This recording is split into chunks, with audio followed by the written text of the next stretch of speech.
Buenos días, soy Juan Pedro Morales Chacón, majorero y nacido aquí y criado aquí en este entorno, en este muelle que fue el alma de mi vida. O sea que aquí estoy con Ramón y nada, con Rafael, perdón, y nada, a ver qué nos cuentan.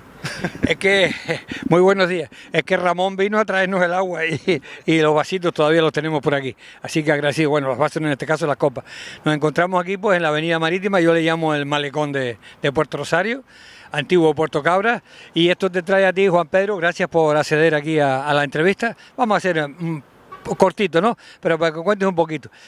Cuenta un poquito antes de empezarnos ya a meternos con el correillo La Palma y tu profesión y demás. Cuenta un poquito aquí del viejo Puerto Cabra, ¿qué recuerdos traes tú? Y si naciste aquí o naciste en otro punto de la isla de Fuerteventura, Juan Pedro.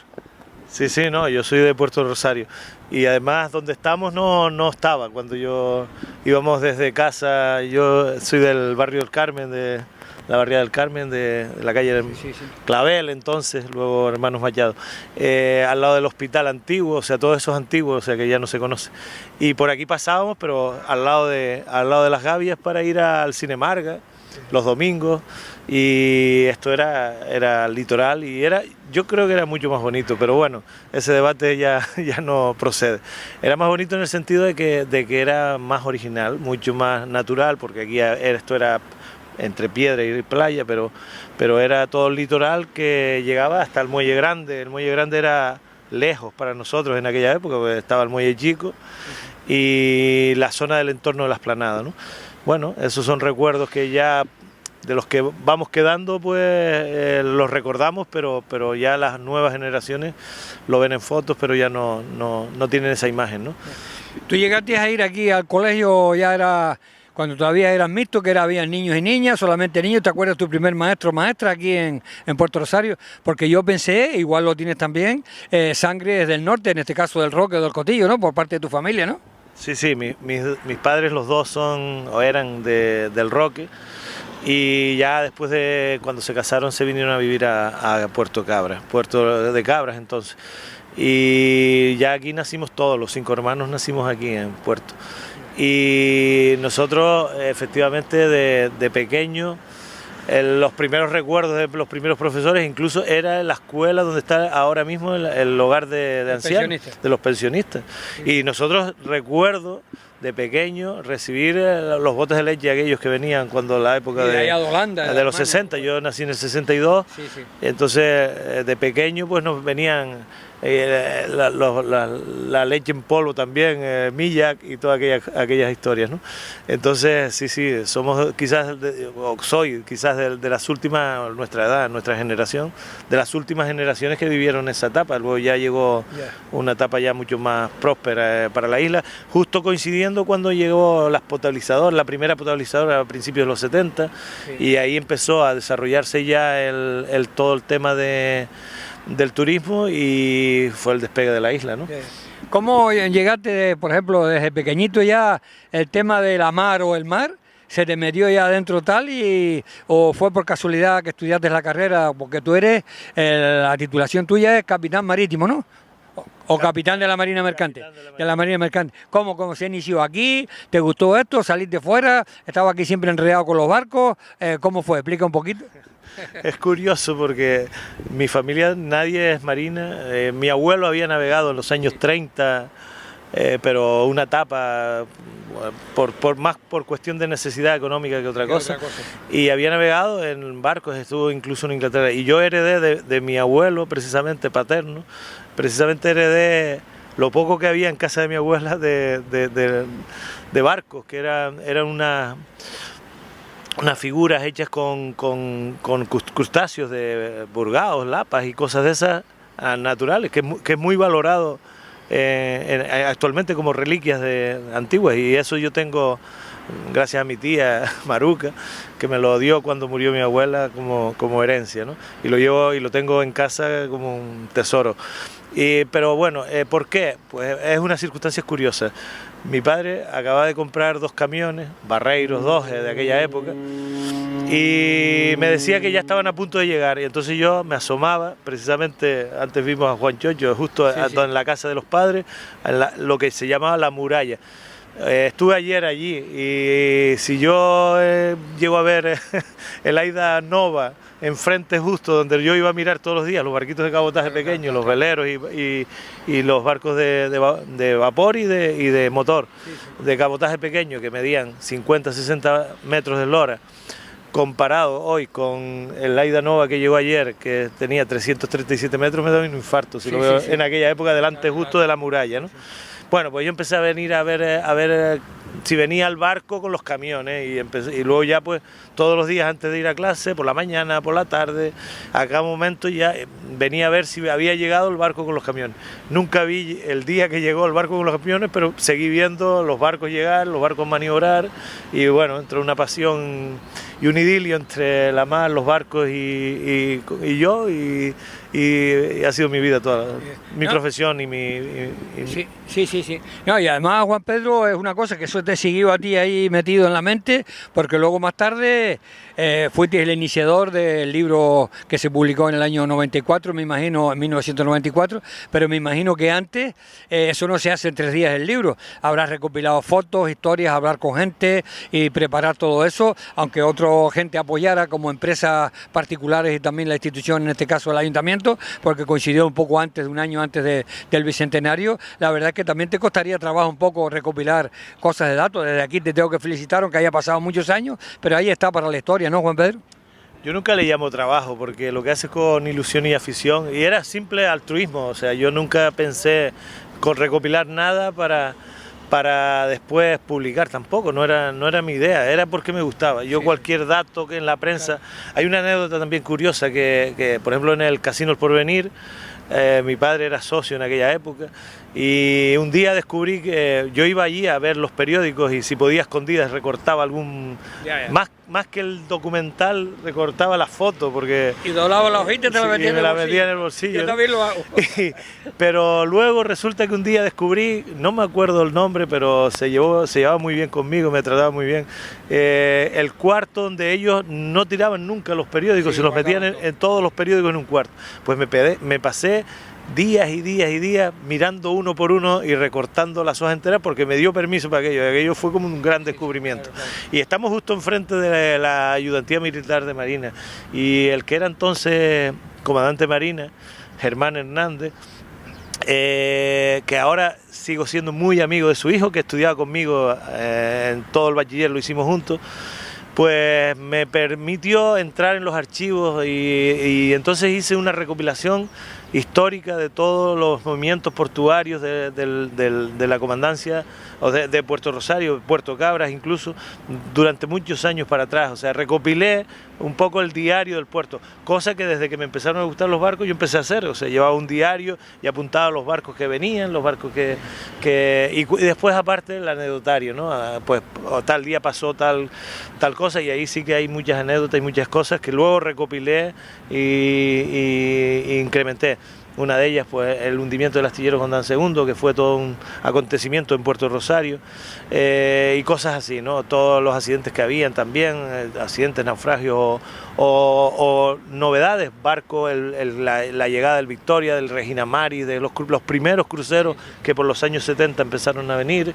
O sea, fue todo, ya era una pasión, y entonces cualquier anécdota o cosa que sucediera en torno al mar y al puerto era para mí un acontecimiento, ¿no? No, y además que moviste a otras cosas ahí que lo haces recordar, todavía en la biblioteca municipal, que quiera acercarse, pues seguramente que le dejan el libro. No sé si lo he visto en alguna librería, en Tagoror o aquí en algún lado también, pero siempre he visto algún libro por ahí, y a unas casas particulares que yo he ido también a visitar, como a hacer entrevistas y demás, siempre he visto ese librito ahí sobre la mesa porque está, yo creo que muy interesante. Y otro tema que hablas también ahí, que se sacó para coalición del tema de los barcos y todo lo que has nombrado, también el tema de la piedra cal, porque querrás o no, o quisiéramos o no, fue así. De hecho, tu padre junto con tu familia, los hermanos de tu padre y demás, estaban todos vinculados también con los camiones, como tú lo nombraste antes, al tema de la piedra cal, ¿no? Efectivamente, claro, eso sumó a lo anterior. O sea, él se compró los 2 camiones aquellos porque ya los otros estaban ya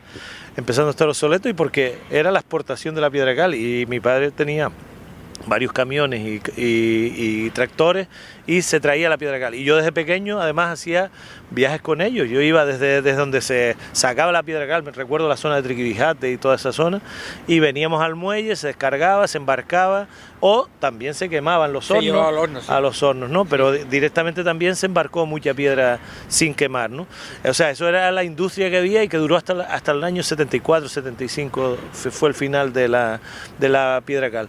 Pero efectivamente no era solo eso, sino era todo ya el entorno del movimiento portuario, que no tiene nada que ver con el actual, era todo ajetreo, movimiento. Ahora entra un barco, salen los camiones, los trailers, y no tiene nada que ver. En aquella época había mucha actividad, los portuarios sacando con las plumas de los barcos, después se descargaban en el muelle, después venían camiones a cargarlo, y en carga general, a granel, no era como ahora todo paletizado, claro, o todo en... Y nos conocíamos todos. Y bueno, y claro, y había un movimiento.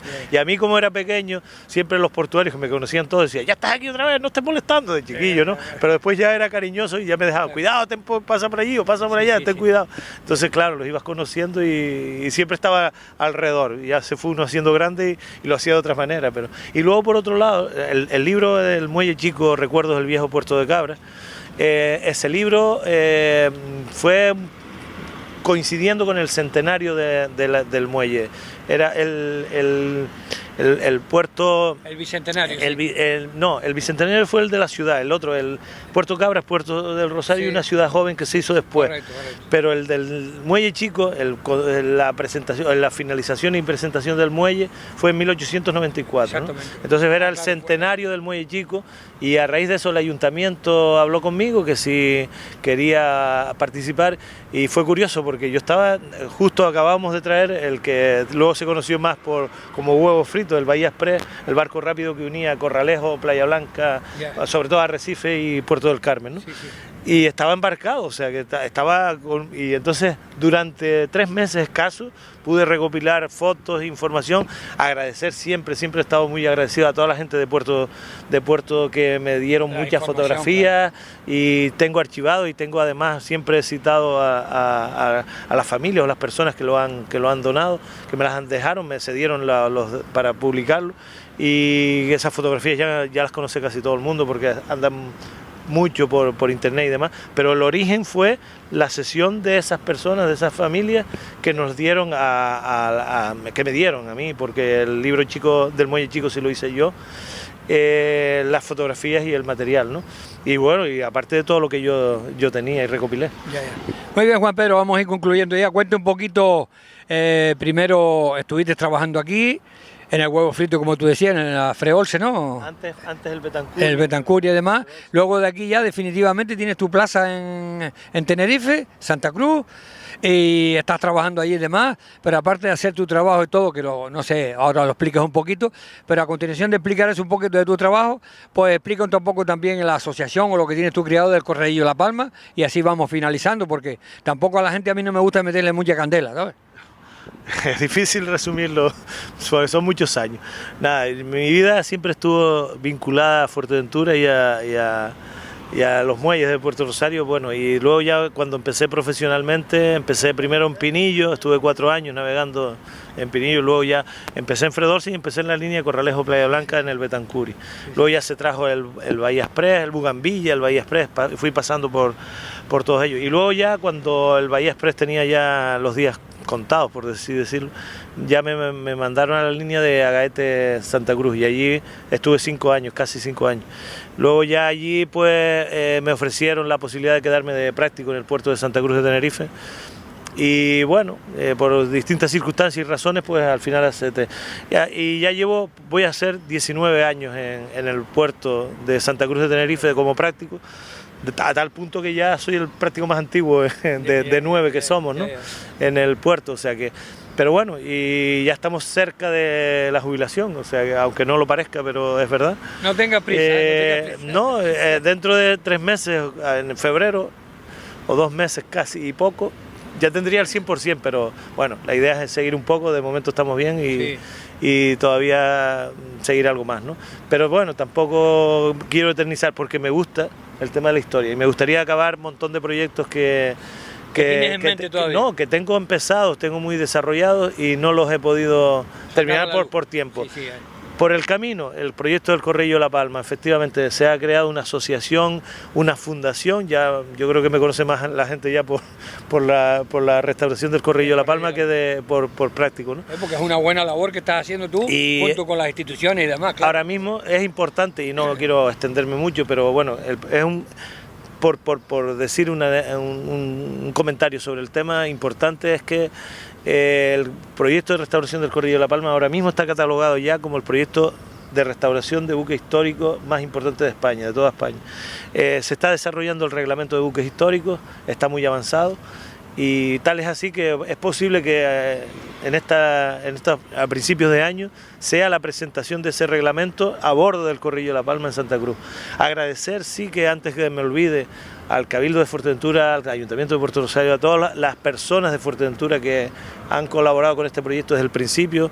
Bueno, llevamos ya 20 y algo años con el proyecto, pero claro, nos cogió también la crisis del 2008 hasta el 17, finales, pero ahora estamos otra vez restaurando y estamos otra vez a un ritmo bastante importante de restauración. Y yo confío que si no hay otro parón económico en este sentido, que en un tiempo más breve que largo podemos tener el barco. Y mi objetivo como presidente de la Fundación es que el barco navegue por las islas y efectivamente que venga a Fuerteventura, que es la promesa que le hice a mi padre en su día y bueno, y que él quería verlo aquí. Bueno, es un reto, es una ilusión, pero además es un patrimonio de todos los canarios, para todos los canarios, y yo creo que vale la pena disfrutar de un barco que tiene 106 años ya, que está en muy buenas condiciones y que solo le falta, pues eso, el golpe final, el apoyo final, y yo creo que si todos empujamos un poquito lo vamos a conseguir. Muy bien, pues muchas gracias por tus palabras y a mí me gustaría ya, para que te despidieras, saber tu opinión, sin meternos mucho en profundidades ni demás, pero tu opinión. ¿Tú crees que teníamos que seguir con el muelle comercial como lo tenemos? Este muelle que le llaman de cruceros, que yo para mí, que no soy entendido de la materia, ni crucero nato, fue un engaño que nos hicieron aquí. ¿Tú piensas que teníamos que tener otro muelle? ¿Cuál es tu opinión? Y ya finalizamos con esto y te despides de toda la gente porque yo me voy a ir detrás de la cámara, lo que tú quieras. Y Juan Pedro, muchas gracias por todo y da tu opinión porque a la gente le gusta saber tu opinión también, sin meternos en política ni nada. Bueno, yo me gusta ser coherente y siempre he sido coherente, ¿no? Yo el tema del futuro y del muelle de Puerto Rosario lo sigo pensando y creyendo que lo que se sigue haciendo en el muelle de Puerto Rosario son parcheos. Yo creo que Puerto Rosario tiene unas posibilidades increíbles de hacer un puerto de verdad en Punta Gaviota, mucho tiempo. De Punta Gaviota resguardaría. Un puerto se caracteriza por aguas abrigadas, por la superficie de aguas abrigadas que puedas tener. Y entonces, si no tienes aguas abrigadas, no puedes desarrollar un puerto, estarás limitado siempre con los tráficos y demás. Si sacas la bahía, aprovechar las condiciones naturales de la bahía de Puerto Rosario, con unas condiciones muy óptimas, porque puedes hacerlo en unas profundidades que hacen que el coste de la inversión sea muy escaso, podrías tener aquí un puerto para futuro. Y cuando hablo de futuro es para desarrollar muchos más tráficos, no solo el de cruceros, sino otros tráficos que le darían mucha riqueza a la isla y a la ciudad y a Puerto Rosario, evidentemente. Yo creo que es una apuesta que todos los políticos de Fuerteventura deberían plantearse de verdad y la podrían sacar, pero bueno, como no soy político no es mi incumbencia, pero sí que la opinión, por coherencia lo digo, porque siempre esto es una herencia también del anterior práctico don Benjamín, que siempre me hablaba y siempre me decía el muelle de Punta Gaviota. Cuando se hizo el muelle, y termino, el muelle actual, el muelle grande que le llamábamos, cuando se hizo parecía que estaba lejos y que era una gran bahía lo que se hizo. Bueno, pues esto sería como cuando se hizo el muelle de la Luz, el León y Castillo, cuando se hizo, perdón, el muelle Santa Catalina o el muelle grande, el muelle pesquero en Las Palmas. Luego se hizo el León y Castillo, luego se hizo el Nelson. ¿Qué han ido haciendo? Agrandando, ampliando el puerto, haciendo una gran bahía. Y dentro de la bahía, con aguas resguardadas, lo que se ha hecho es poder desarrollar otros muelles. Con el desarrollo, y termino, con el desarrollo del turismo de cruceros actual, si se hace el muelle de Punta Gaviota, el muelle actual podría ser un muelle para cruceros, para zona de ocio, porque hay superficie toda la que se quiera, y entonces abrigaría, y este muelle sería atracable por los dos lados, y en vez de meter dos cruceros como en la actualidad, podrías meter 5 o 6. Con eso le darías una capacidad a la isla de atraer un turismo de calidad, etcétera, etcétera. En fin, pues es una opinión personal y simplemente decía al principio coherencia, porque es la que he defendido siempre, porque creo que es la más razonable en este momento. Muchas gracias y un saludo a todos.